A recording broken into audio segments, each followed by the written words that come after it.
Bonjour, bonsoir matos. On se retrouve aujourd'hui pour un nouveau Jan, votre revue d'actualité, manga, jeux vidéo, light novel. Bref, on commence directement, c'est avec une première news. C'est le manga, moi quand j'aimerais carrément Slime, qui a été annoncé arriver cette année en anglais. Je vous en avais déjà parlé, qui devait arriver au Japon. euh, en- Ce jeu devait arriver au Japon. Il va arriver aussi chez nous, d'ici la fin d'année. Pour l'instant, on n'a pas plus d'infos à ce sujet-là. Voilà. La news suivante, c'est le manga de Negi Aluba qui va interrompre sa sérialisation car l'auteur a des soucis de santé. Pour ceux qui ne connaissent pas, ce manga qui s'appelle Chikaku, c'est grosso modo un méchant qui va infiltrer une organisation de héros. Voilà, c'est un peu ça. Le topo, c'est ça. Alors, j'en dis pas plus, je vous spoil pas. Voilà. Et Aluba, c'est l'auteur de Quintessential Quintuple. Pour ceux qui ne savent pas, que c'est sachet chez Pika. Et que c'est pas fini d'ailleurs de sortir chez nous. La news suivante, c'est la prochaine saison de Demon Slayer qui ne subira aucune modification.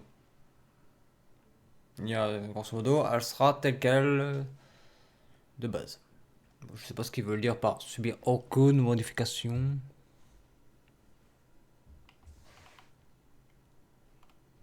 À mon avis, voilà quoi.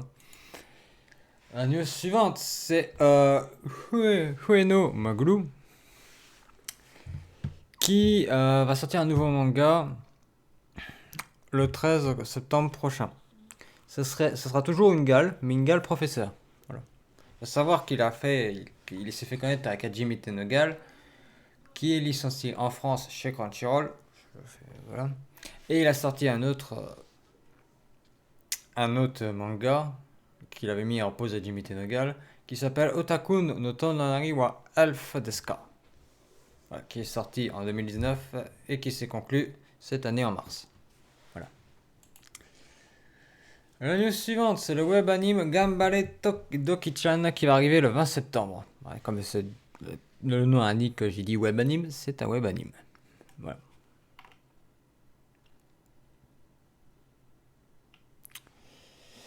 Yumu a publié son manga sur Twitter. Le premier tome compilé propose des illustrations racontant le voyage de deux collègues qui par accident se retrouvent bouqués dans la même chambre d'hôtel. Le cinquième tome a été publié aujourd'hui au Japon. Enfin, aujourd'hui. Vu que je vous le parle, ça date d'hier. Hein. Voilà. C'est un web manga, grosso modo. Je dirais, putain, un web Twitter manga. Vu qu'il l'a posté sur Twitter. À voir. L'animé suivant, qui est aussi la news suivante, c'est Laika to Nosferatu, dont on sait à la date de sortie, on savait que c'était pour octobre, on sait désormais que ça commencera le 3 octobre.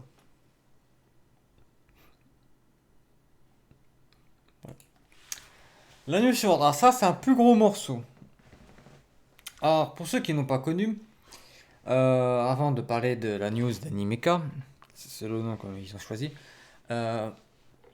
les Japonais avaient essayé de lancer Daisuki, une plateforme légale de streaming en simulcast. Oui, du streaming, ouais, bref. Ils avaient mis. Il y avait par exemple Gundam Iron Blood on Offense qui sortait dessus, et une semaine après, ça sortait sur les autres plateformes. Et Daisuki a fait plouf, et a coulé. Là, c'est la Shueisha, My Theater Daddy et TV Tokyo et Toei Animation qui ont annoncé créer une nouvelle plateforme. Je rappelle que la Shueisha a revendu toutes ses parts de Shueisha Europe à Crunchyroll et que Crunchyroll s'est fait bouffer par Funimation qui appartient à Sony. Donc je pense que eux, ils voient ça d'un mauvais oeil. Donc ils se disent, on va créer notre plateforme. On va créer une nouvelle plateforme. Pour l'instant, cette plateforme n'est disponible qu'au Japon. Ça ne concerne que les Japonais. Voilà.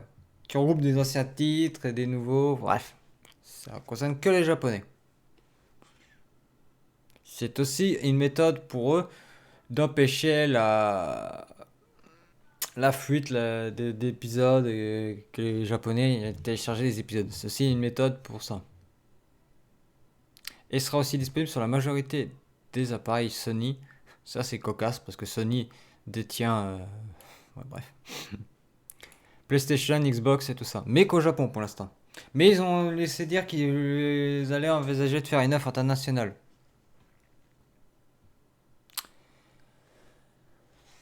Donc,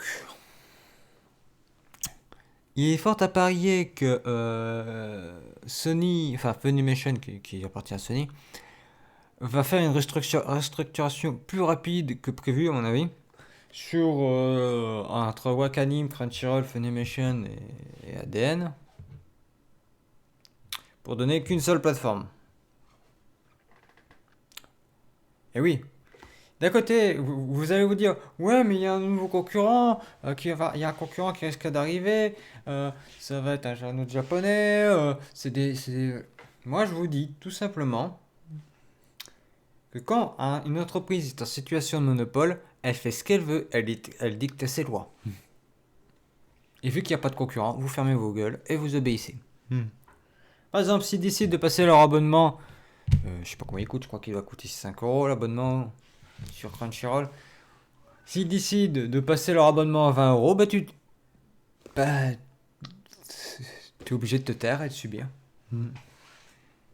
Ou tu ne payes plus, tu ne les vois plus. C'est aussi pour ça que je critiquais ceux qui voulaient des monopoles sur les animés et tout ça. Après, vous me direz, il y a Netflix. Cependant, le cas Netflix ne fait pas de simulcast. Netflix attend que les épisodes soient passés, c'est-à-dire la diffusion, attend plusieurs mois que la diffusion soit passée pour acheter, après casser les séries, ce qui coûte quasi rien. Là où les Crunchyroll et Wakanim et tout ça, les achetaient, payaient plein pot pour les avoir. Et c'était par épisode. Hein. Je vous invite à aller regarder. Il y a Olivier Cervantes qui avait fait des entretiens à ce sujet-là. Je ne sais pas s'ils sont encore disponibles sur YouTube et tout ça, mais je vous invite à aller les voir. Vous allez voir que c'est pas tout beau. Donc Netflix, moi, vous faites les chantres de Netflix, non, non merci. Bref, juste pour dire que Animeka, peut-être pas tout de suite, mais pour l'instant c'est qu'au Japon, va prendre de l'ampleur. Très certainement, vu qu'ils visent l'international. Alors, est-ce qu'ils vont viser l'Europe? Je sais pas. À mon avis, ils vont viser juste les USA d'abord, dans un premier temps. L'Europe, ça sera secondaire. Comme d'habitude, j'ai envie de dire. Mais bon. La news suivante, c'est l'anime Orient pour ceux qui ne connaissent pas, qui est prévu pour janvier 2021, et c'est du même auteur que a fait Maggie. Ceux qui ne connaissent pas, Maggie a eu, je crois, The Kingdom of Magic. Moi, je dis Maggie parce que c'est qui a eu droit à 2 saisons et un spin-off qui a eu droit à une saison. Voilà. J'ai hésité entre 2 et 3, j'avais un doute. Ça sera pour janvier 2022. La news suivante, c'est le manga. C'est le manga Chainsaw Man qui va avoir son adaptation en roman paraître le 4 novembre au Japon. À rappeler que le manga est disponible en France chez Kazé. La news suivante, c'est un animé. Il y a un animé qui a été annoncé pour Under Ninja de Kengo Anazawa. Voilà, le manga est sorti depuis juillet 2018 dans le Young Magazine de Kodansha et son 5e tome est sorti le 5 mars dernier. Et le manga est licencié chez Dempa. Ah mais c'est en anglais ça. Il faudrait qu'ils précisent quand même leur truc. Hein. Ah, Nazawa c'est aussi l'auteur de I Am a Hero. Ok, c'est pour ça.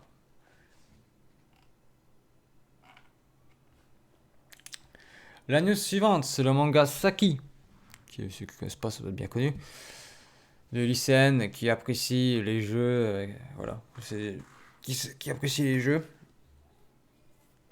Ouais, franchement, je vais pas regarder ça qui, donc je peux pas vous dire. Qui va à son auteur pour une pause de 2 mois. Pour aussi raison de santé, je présume. Surtout des soucis de santé. Ouais, c'est les confinements, ça aide pas ça. La news suivante, c'est Makoto Morishita qui va sortir un nouveau manga appelé Sudachino Maojo. Non, Maojo. Voilà, c'est plus comme ça. Le manga suivra Mulabito qui tient une boutique d'items dans un monde où le héros a vaincu le roi des démons. Dans un contexte trop paisible, les affaires ne sont pas trop bonnes pour Mulabito, ce qu'il a été. Un jour, une jeune femme se pointe à sa porte et son identité reste mystérieuse. Ah, c'est l'auteur de The Great Precept Imhotep. Est-ce qu'il y a une illustration? Ouais, voilà, c'est ça.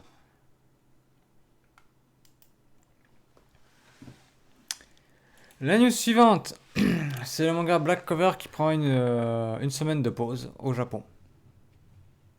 Pour souci de santé, toujours de l'auteur. La news suivante. Alors pour ceux qui savaient, Komiku avait acquis le lien du destin.